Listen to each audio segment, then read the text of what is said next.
By the end of this video, you are going to understand why dating just feels so uninspiring, why relationship, even though you want it, just feels like a lot of work, why you feel responsible for making relationships last or keeping him interested, why you end up going on so many dates and swiping for hours on those dating apps, and maybe even investing time and energy in new relationships that often end at the 3-month mark, leaving you feeling absolutely exhausted with the whole process, and even more jaded of the potential to ever find a life partner than ever before.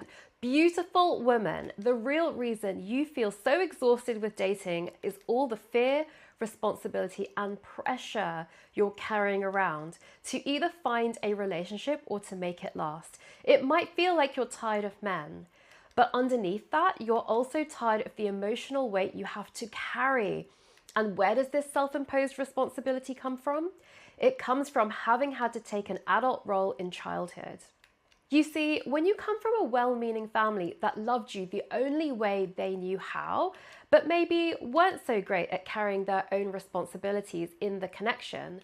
For example, if you sometimes felt like you had to emotionally take care of yourself growing up because you had loving parents who maybe just didn't really get you or were too stressed, didn't have the bandwidth for whatever reason, that love might have sometimes ended up looking like a role reversal, like you were the mature adult who needed to meet your parents' needs and not the other way around. And sometimes that could have also included subtle emotional manipulation or just simply immature emotional dynamics. You may have just ended up being the emotional stabilizer, the rescuer, the one who kept things together, hiding your needs or coming up with solutions to your own problems that should have been shared with a supportive adult. Maybe you had to be emotionally hyper-independent, take care of others, and now you've brought that role into dating. So in this video, I'm going to talk about why attraction dies when you overfunction and what the actual skills are to change this in real-time dating. Let's first talk about the hidden burden you're carrying around, right? The problem is you're not just dating. You're walking into dating with a lot of pressure that you're placing on yourself. How do I know this? Because I've been there. I need to find the one. I need to make this work. I need to keep him interested. I need to not mess this up. How many of you have said that? I need to not repeat past relationship patterns. That is not light, playful, even kind to yourself, feminine energy. That is a responsibility mode, and attraction can simply not grow when one person, that is in this situation you, is carrying the emotional responsibility for two adults. Babe, you're doing too much, and it's coming from a place of such well-meaning. But in dating, you need to let the man be his own adult. You are not responsible for managing his emotions, his growth, or the outcome of the relationship. You see, maintaining attraction is not about being perfectly stable or perfectly secure or being the one who keeps the relationship working. There's a skill set that involves taking up more space. Yes, you heard that right. Taking up more space with emotional expression and taking up less space when it comes to the logistics, planning the dates, initiating all of the phone contact, and ensuring the relationship progresses at a certain pace or lasts, right? Making sure you always show up as your best self, being easygoing, suppressing how you feel because you emotionally regulate when you're away from him instead of emotionally processing in front of him because, quite frankly, you've had no precedence of doing that with another human being. You see where I'm going with this? And if you watched the last video, you'll know emotional self-loyalty, or another way you might have heard it, emotional self-abandonment, is what this is all about. Attraction can actually grow when you say, this is how I feel. This doesn't work for me. I need more time. I want this to go slower. Or even, this is going far too slow for me. I need clarity. I need more dates. I need you to message more. Being emotionally messy is not the problem. Being emotionally suppressed is. Emotional regulation does not equal emotional perfection. And this is how you take up the right type of space in the connection. You're a human being, not a relational support system. You're not free therapy. You're not ChatGPT being agreeable and validating. at the expense of what's actually going on emotionally for you in your body. Your needs are not extra. You're not too much. You're not highly sensitive. Your desires are not selfish. Your feelings are not a burden. Here's the thing. It's time to stop letting other people's wants sit above your needs. Hear that again. Other people's wants get met before your actual needs. That's not love. That's self-neglect disguised as kindness.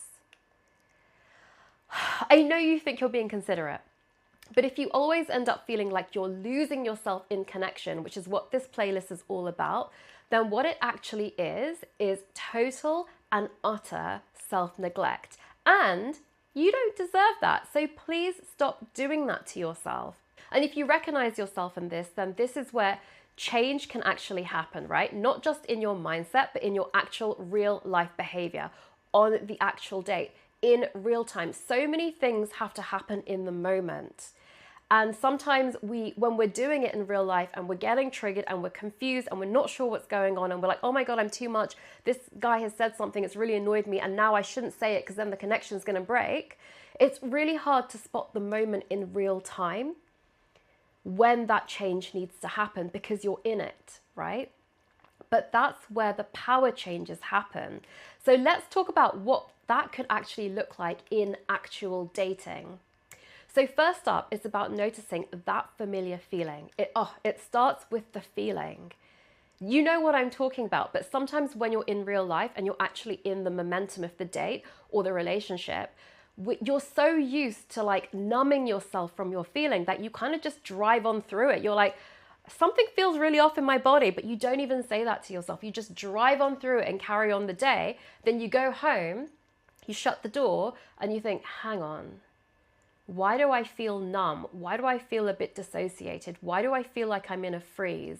Why do I actually not feel good? But how many times do you actually ask yourself that question even when you're home? So can you imagine the power of asking yourself that question in the real moment and how powerful that can be to change the dynamic of the connection? It takes a lot of practice. I'm still getting there myself, so I totally get it, right? So notice the feeling in your body, the guilt, the fear, the urge to overgive, overcompensate. You've just raised the topic. He's unhappy, you're unhappy, and now you want to fix it and rescue it because you're like, oh my God, like I keep creating all these arguments. It's not you, it's your feeling. It's a gray area, right? Pay attention to what it feels like in your body, because that's your loyalty complex activating. Remember, we talked about that, right?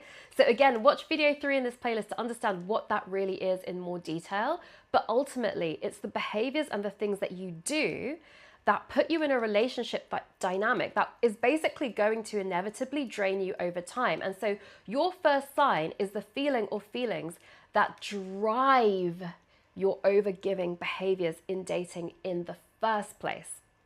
So step 1, notice your feelings. Okay, step 2, when you notice that feeling, and it might feel like being selfish, it might feel like being bad, guilt, whatever it is for you, stay present through it. Don't run away from it. Don't numb it. Don't dissociate. Don't ignore.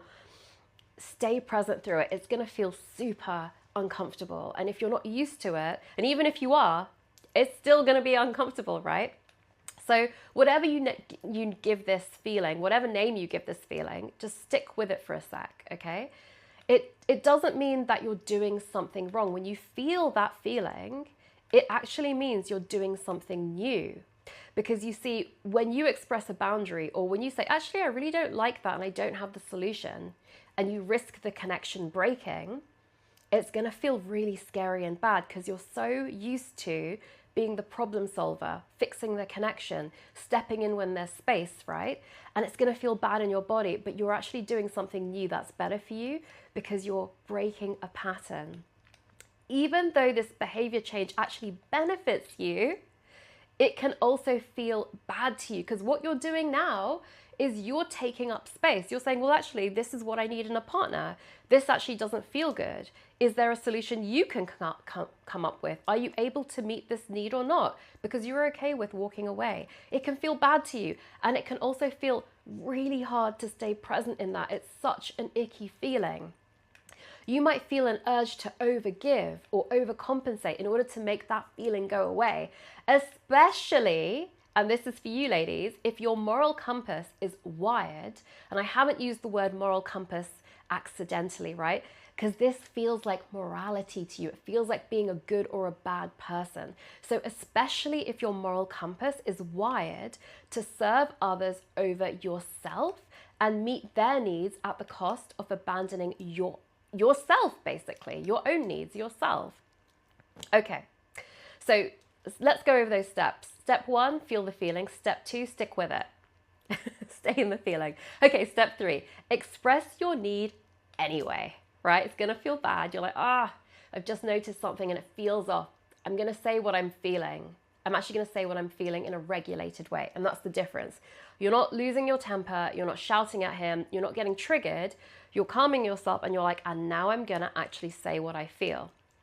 Even if you think it's outrageous, too much, selfish, audacious, unreasonable, your needs are your needs.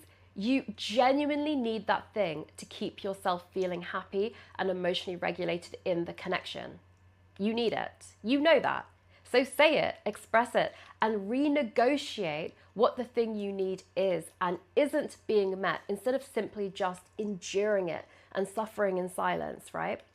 Instead of silently adapting, say, I actually need more space. I need more regular dates. I need more clarity with where the connection is going. I need to talk about the future. I need a specific boundary to be met. Whatever it is, it's valid because it's your need. You're a human being with valid emotions in a relationship. You're not existing to just serve everyone else and make it okay for everyone else. You are not ChatGPT, right? You're not AI. You're an actual human being with feelings that deserve to take up space. I'm curious, let me know in the comments, how many of you have been here where you're like, I know this is gonna rock the boat, so I'm just not gonna say anything. And this is why so many of you end up in relationships that last actually longer than they really should. But then on the flip side of that, you end up in a relationship dynamic that when the attachment and the intimacy builds past a certain point, it's now too difficult to do this because you haven't practiced it in early connection when there's less attachment. Do you see where I'm coming from, right? This is emotional expression, and it sets the scene for a conversation and emotional negotiation. It also gives the man the opportunity to actually learn about you and guess what? Even step up and meet your need. Because yes, sometimes they can do that, but they need to know what it is that you want. You can always tell one sign that a man has done self-development or some type of work around relationships is when you're having an argument, he'll turn around and he'll be like, what is it that you need? Tell me what you need. Green flag.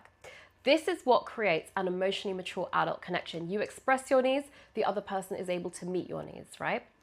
Because you're not the only responsible adult in the situation, you both are. And here's the part that isn't like no one really talks about. Sometimes doing the right thing for you feels wrong because self-loyalty is not yet a practiced behavior for you. Your system is actually loyal to self-neglect. How awful is that? As crazy and awful as that sounds. So choosing yourself just feels like betrayal. It feels like you're betraying yourself when you choose yourself, but it isn't. It's recalibration. It's rewiring of an old behavior that simply wasn't serving you. It's being loyal to yourself. Sometimes you can't really see your own pattern clearly when you're inside it because you're emotionally attached. You might rationalize or you might minimize or you might not even think to state your needs in the moment, in real time, right? In the first place, and the moment passes, you might go back into relational duty mode without even noticing, or you might notice it but not know how and when to change it. And this is why real change usually requires reflection, support, and someone who can show you where your loyalty is misplaced in the moment it actually happens. This journey is not about becoming selfish or a diva. It's about moving from self-neglect to self-loyalty, and that shift will change everything in the dating dynamic so that a relationship that actually feels good and feels emotionally safe and happy to you will inevitably get set up from the very start of the dating dynamic. You're in more power and control than you even realize, okay?